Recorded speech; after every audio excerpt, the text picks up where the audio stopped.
Lochy Jones. Lochy Jones. Lochy Jones. Lochy Jones. Wee little Lochy Jones from down the way. Lochy Jones is an Australian YouTuber, and he's one of these sort of nuisance YouTubers, and he's decided to take a unique path to fame. Certainly works better than what I'm doing. So me sitting here peacefully reporting the news instead of going out and causing trouble, I'm not famous, never going to be famous. I'm actually fine with that. I don't want this kind of fame.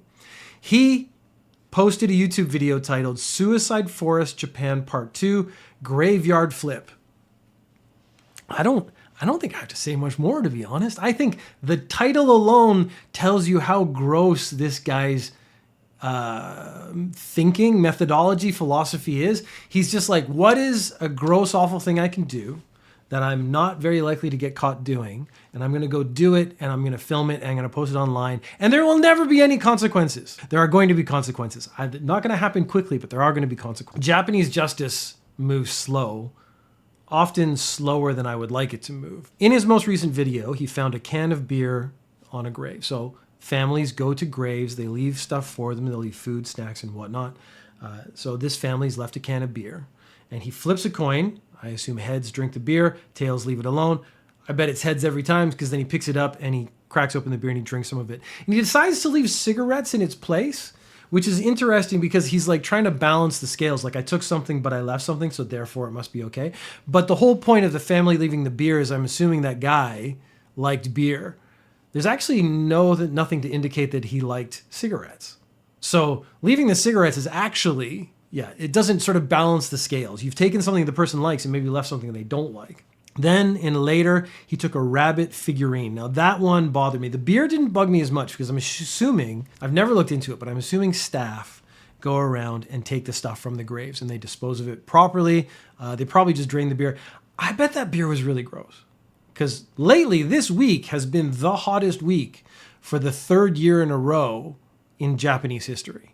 So it's like yesterday in Nagoya was like 40 some degrees, 40 plus degrees. So that is disgusting. If you leave a beer outside on a grave, I'm sure that beer doesn't taste good. So that's probably why I didn't drink the whole thing. It's not going to be cold and refreshing. It's going to be really hot. I bet that tin, the actual tin itself, was hot to the touch. So that is gross. But then the figurine, that is something that obviously a child has left for the person, and you taking it is disgusting. I bet the staff wouldn't take it. I bet they would leave it there. They might clean it, something like that, but I bet it just gets left there essentially forever. You taking that is just the most disgusting behavior. This is theft. So because it's being left out in the open and unguarded, he's thinking it's like, oh, well, it's free reign. This doesn't sound like it's in the suicide forest, though. This is just going to graves. Essentially, the titles on the internet were all grave robbing, which is a little different feeling from what he's actually doing. He's taking offerings to the dead. So if you want accurate titling, I think they should go that way. I have criticisms about the media because they do clickbait titles, but then when I've done clickbait titles on my YouTube channel, it actually has gotten way more views. So I'm like, I understand why they do it. It's still wrong though. Currently what he's doing, so like I said, he thinks there's not going to be any consequences. Currently what he's doing is posting clips on TikTok and YouTube shorts and stuff like that, making fun of the people who are doing things like this, saying what he's doing is bad. So there's been a lot of Japanese backlash. They're like, this guy's grave robbing, this guy's stealing stuff, this is disrespectful to Japanese culture. All fairly true. Again, the grave robbing isn't the right English word. I don't know what the Japanese word is, because there's a word I've never had to look up and or use in Japanese. I'm really tempted to do it now, but I don't want to take up the time. The little rabbit figurine to me was the line, like he was already doing something bad. This is a line you cannot uncross. So now you've committed theft of something that is sentimental, that is real to a person, that someone did on purpose to try to send a message maybe to this dead person or the world at large. Something is going to happen. And so now the Japanese police are probably going to start monitoring his channel because there's been a big backlash online. I would be guessing that, again, they're not going to do much. They might like take him and hold him and talk to him for a couple months and then like cut off his visa, much like they did with Johnny Somali. So Johnny Somali was held for a couple months. He was released, but then had to leave the country. He left the country, and I'm assuming he's just been banned from re-entry. He's just not allowed back in Japan. They don't want to take the time to arrest these people and put them in jail because they don't want to have the burden on the Japanese penal system to actually pay to house these people. South Korea, in the Johnny Somali, though, they're actually looking at, right now, it's like 30, 40 charges totaling about 20, 30 years. Like it's 8 charges with a bunch of sub charges. And he's looking at like 30 to 40 years in prison. If he gets the maximum, which he probably won't. But the minimum he's looking at right now seems to be about 5 years in actual prison in a Korean prison, which my understanding is prisons are bad. Korean prisons are also really bad. I saw an anime movie where the alcoholic homeless character thanks the gods and ancestors for helping him and drains the sake left in a graveyard. So there are also those big fires at the New Year's at temples. The difference between the anime you're talking about and this guy is he's filming it and putting it on YouTube purposefully to show he's behaving badly. Where that guy's just, again, he's just an alcoholic doing what alcoholics do. He's not going to film it and put it online so there's any evidence of it, so people would be like, it disappeared. It disappears anyways. Again, people come and take stuff from the graves and throw it away because they don't need stuff just sitting there. Like there's a lot of people leave like oranges and fruit and stuff. And once it gets not fresh and rotten, they don't want rotten fruit sitting there, so that it gets removed. So about a year ago, we did a story and it was a Chinese translator. So NHK has a radio show. It has it in Chinese and Korean. So they have people come on and they do the same show that was done in Japanese and Chinese. They do the same show that was done in Japanese and Korean, things like that.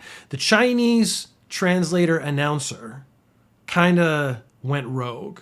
And at first I thought, big deal. He just basically started speaking his opinion, but NHK is a national show. It's like run by the Japanese government. So making anti-Japanese statements on this Japanese run, essentially government media is a mistake. But since we hadn't heard anything, so we had a guy quit his job, but then was rehired later, which is a very suspicious thing, to kind of apologize for this happening. That guy was fired. I thought, he's fired. That's enough. He's lost his job. No, Japanese government can't let it go.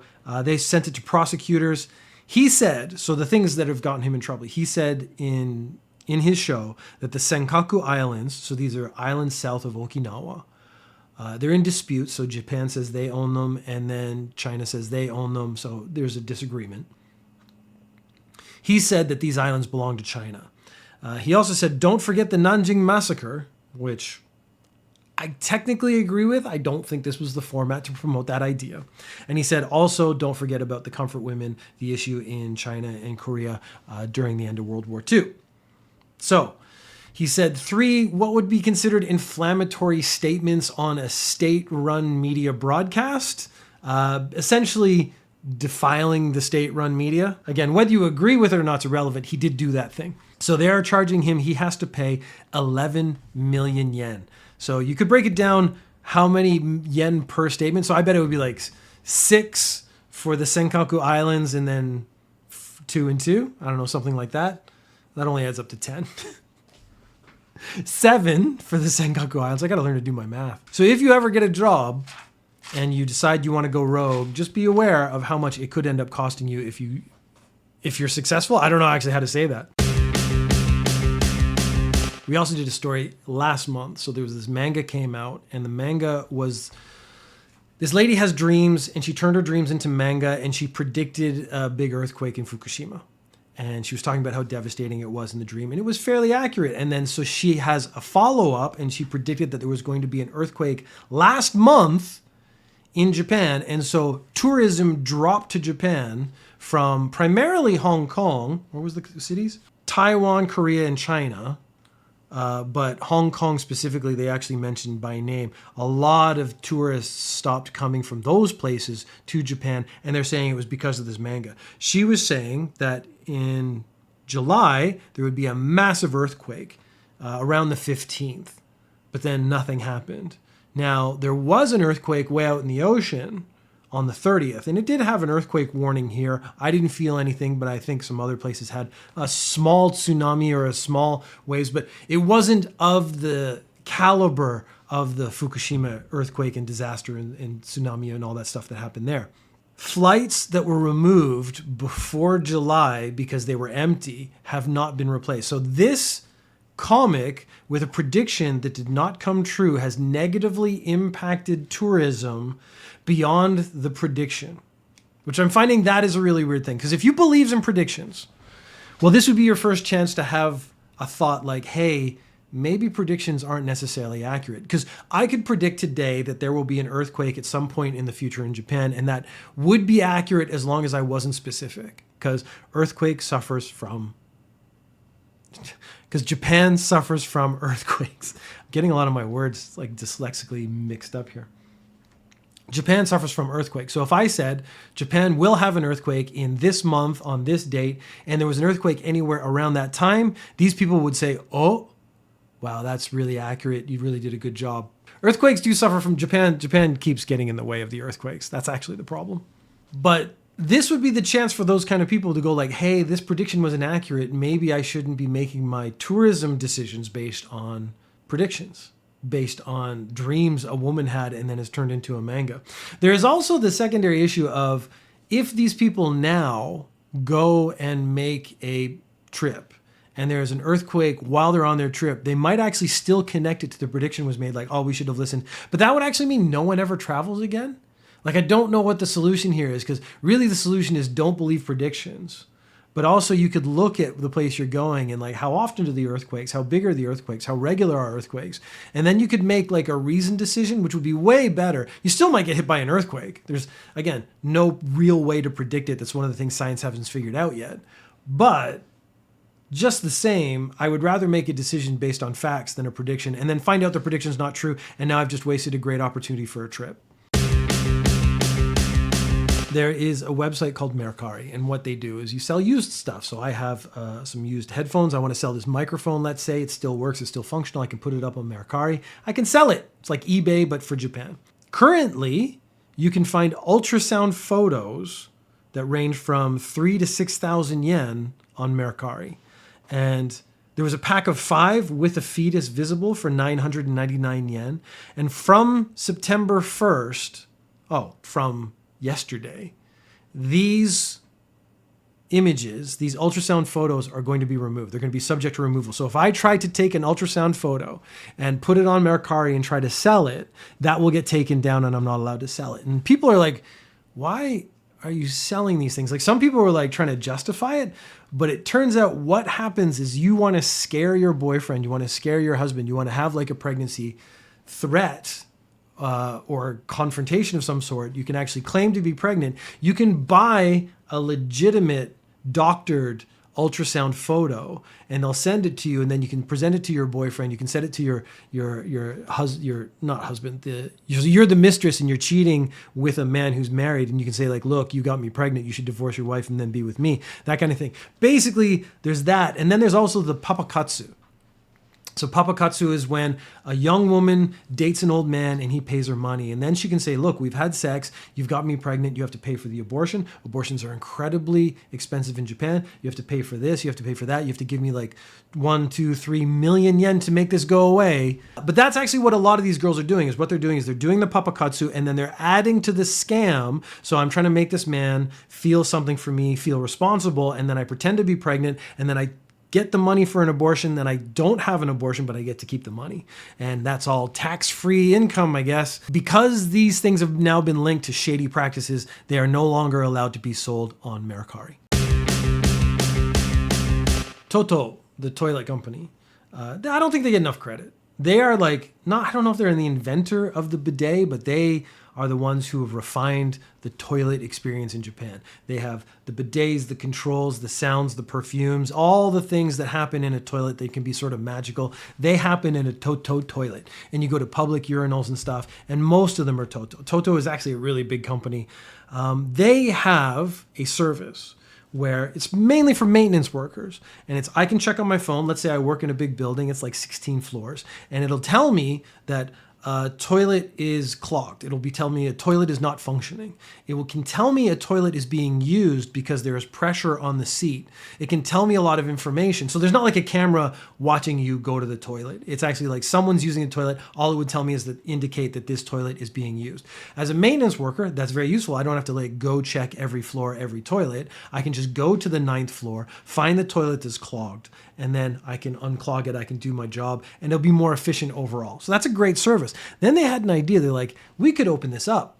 We could connect more toilets to this service and make this a public service so that I, as a tourist or a passenger, could go around public places, public stations that are using Toto.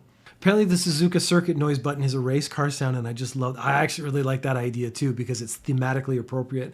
In my gym where I go to judo, there's a button that will make sound. So I thought it would be like, usually it's actually just a flushing sound that's continuous, like just, which is fine. You don't really think about it. Sometimes it's music and stuff. The one in my toilet in the judo dojo is birds chirping, which I don't know how I feel about that. It's not better because it could be chirp, chirp, chirp, and then chirp. Like, I don't know if it really covers the sound so much as blends in with the sound, maybe is what they were trying to do. It's all natural. What they wanted to do was open up this service so that I, as a public member, could now get my phone out, look at my phone and say, hey, I need the toilet. Maybe there are a couple toilets available in the building, but this one is full. It's really busy because like the train just let out a bunch of people. And so that toilet's full, but this toilet over here, it'd be worth the walk to go to that toilet because I know it's empty right now. And I was kind of mind blown by this as an idea because why isn't this already a thing? Well, Toto, of course, came up with it and they're making it available. It will also tell you if there's specialty needs. So like if it has wheelchair access and a baby changing station. So I'm with my baby, I need to change my baby. I would know this toilet would be useful for that. This toilet's empty. This toilet's doesn't have a baby changing station, so I can't use that one. That's problematic. I mean, it's just a great service. It's one of those things. We don't think about pooping as being a service that needs to be taken care of too much because we just go hunting for toilets. But imagine that moment when you need a toilet, you need a toilet. You do not want to be hunting for the toilet. Now that toilet's available to you, that would be great. In Nagoya, a statue of a 16th century warrior named Totomi Hideyoshi has been beheaded. I don't know why I find that funny. I think it's because he was a warrior and someone decided to behead him is already kind of just fundamentally amusing to me. But basically you have a statue. And I thought, oh man, a bronze statue or a metal statue must be really hard to cut the head off. It's actually a reinforced plastic, and I didn't even think that statues would be something like that. So I actually learned a little bit more about the statue. It's a form of reinforced plastic, and the local city is considering a damage report with the police, but don't consider it, do it. I mean, someone cut the head off your statue. The other thing, though, is when they catch the guy, I want to know what he did with the head. I'm hoping he didn't just throw the head away. I hope they actually go to his house, search his house, and like the head is on top of a mannequin, or he's just using the head and he's like dug out the middle and he's using it as like a cookie jar or something. Like I hope he's done something fundamentally interesting and useful. Vandals don't tend to be as creative as I would like them to be, because if I had the head that I'd stolen off a statue, I would be using that head. I would mount it on the front of my car. Wouldn't actually do that because I'd get caught really quickly and get arrested. But in my house, I might like put it on top of the microphone. I might put it in the background so you could actually see the head, that kind of thing. I think that would be really interesting. I just really want to know what happened to this guy's head.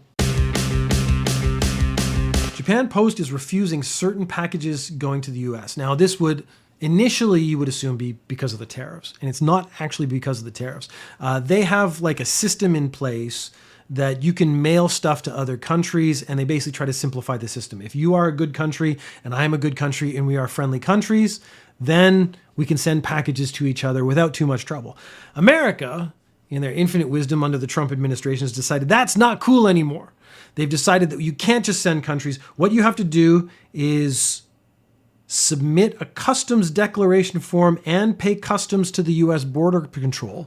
So this would actually put a burden on Japan Post. So I, as a person, want to send you, as my friend, a present. If that present is over $100, it needs a declaration form of what's inside. It needs a declaration form to say it's not being sold, because then it would actually include the tariffs.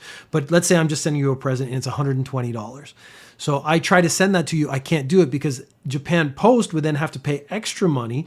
They don't know how much that extra money is going to be because the Trump administration is really bad at its job. So they're not capable of telling anyone like how this system is actually supposed to work. So they've basically done what they've done a bunch of times now, put something in place and made it really unclear what the rules are. And so Japan Post is just like, we're not taking the risk. We don't want to send a bunch of packages to America. And then they start charging us money that we can't turn around and just charge the customer, because the customer's already paid for the stamps. They've already paid for the weight of the package. Going back and finding them to get more would be unreasonable. So the reasonable action for Japan Post is to just not send mail to America. So this is going to be for gifts over $100 and selling anything overseas. The selling part could actually include the tariffs, but the primary issue here isn't the tariffs. It's actually that the system isn't clear enough. Japan Post issued a statement saying the system isn't clear and implementation implementation is difficult. When a Japanese entity, a person or company or something says something is difficult,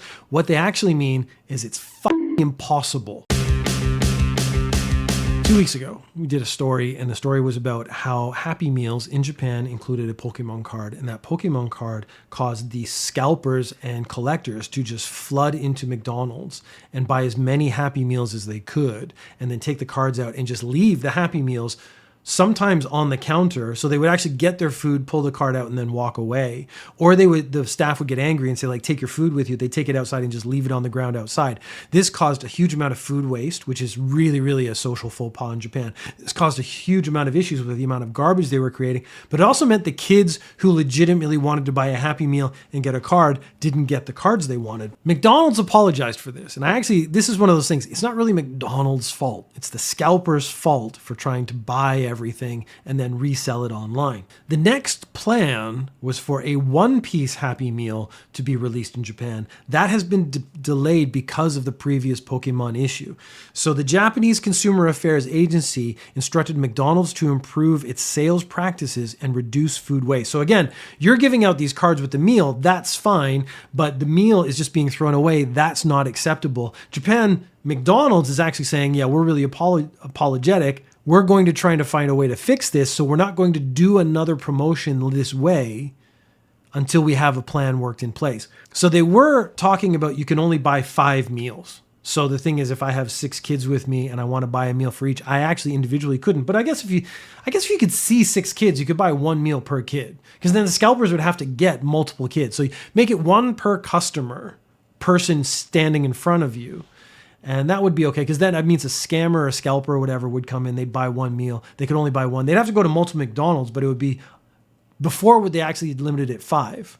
Because again, it's really hard to say, like, you're not allowed to buy 5 Happy Meals seems also wrong, because I might have 4 kids at home and I want 1 for myself or something. There's legitimate customers who want more than 5 meals. The scalpers are trying to get as many as they can. So there's no way to balance out the system so it works for both entities, I think, is the issue.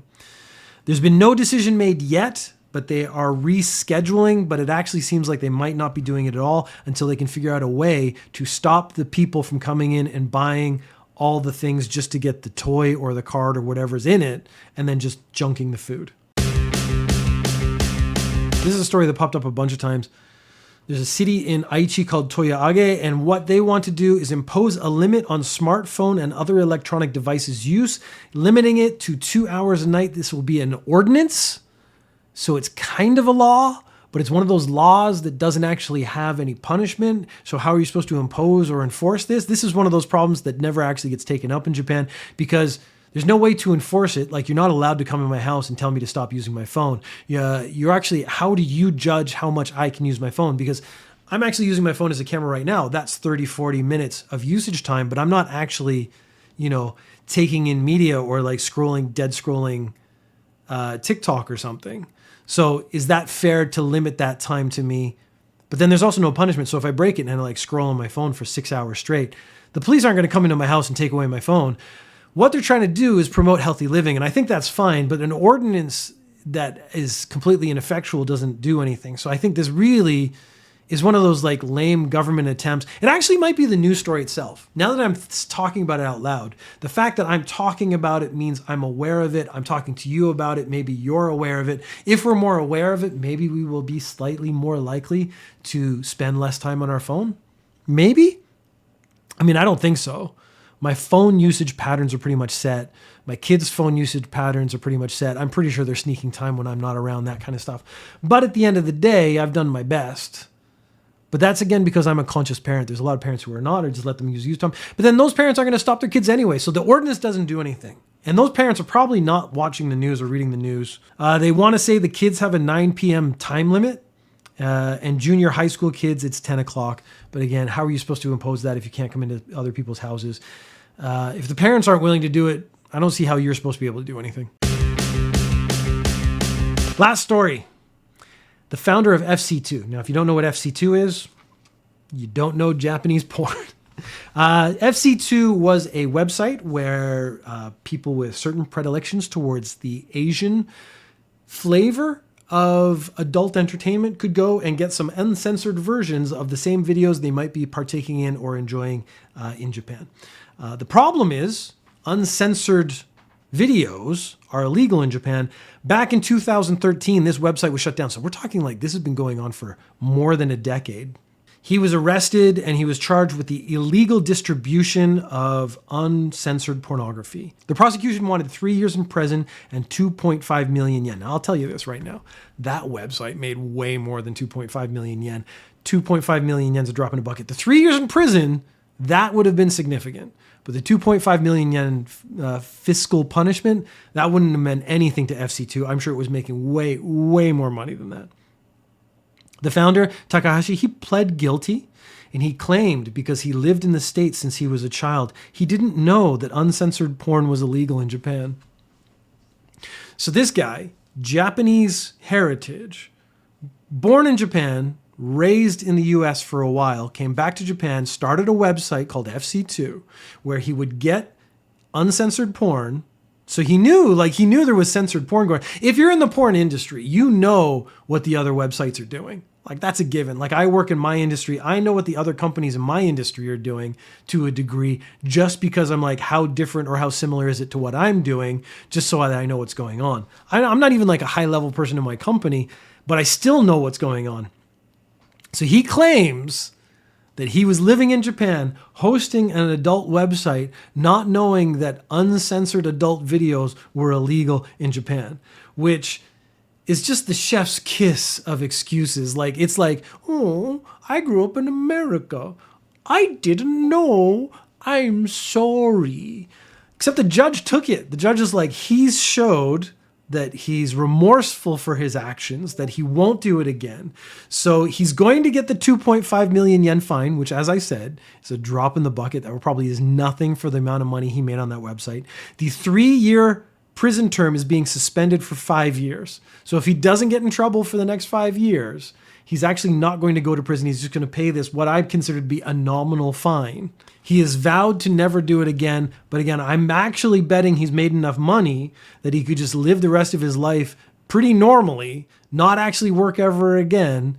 And so, yeah, why would he do it again? He'll just like live off the funds he made off FC2 hosting uncensored pornography.